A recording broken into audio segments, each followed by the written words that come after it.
டிட்வாவினால் பாதிக்கப்பட்ட நுவரெலியா பீட்ரூட் தோட்டத்தின் 12 குடும்பங்களைச் சேர்ந்த 50 பேர் இதுவரை எந்தவிதமான கொடுப்பனவுகளும் தமக்கு வழங்கப்படவில்லை என தெரிவிக்கின்றனர்.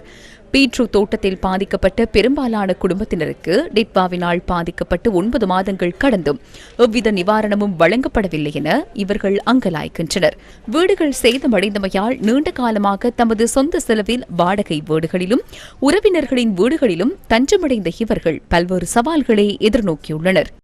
இந்த வீடு போயிட்டு 9 மாதம் கிட்ட ஆக போகுது.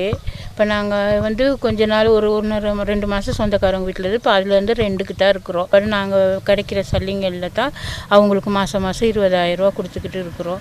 இப்போ அதுலேருந்து வீட்டில் அறவே இருக்காது.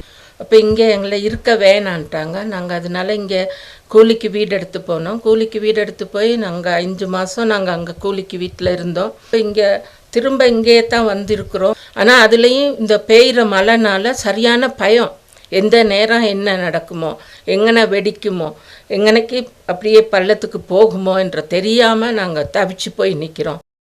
நாம் இது தொடர்பில் பெருந்தோட்ட சமூக உட்கட்டமைப்பு அபிவிருத்தி பிரதி அமைச்சர் சுந்தரலிங்கம் பிரதீப்பிடம் வினவினோம். அனர்த்தத்தால் பாதிக்கப்பட்ட மக்களுக்கு விரைவில் வீடுகள் பெற்றுக் கொடுக்கப்படும் என பிரதி அமைச்சர் இதன்போது தெரிவித்தார்.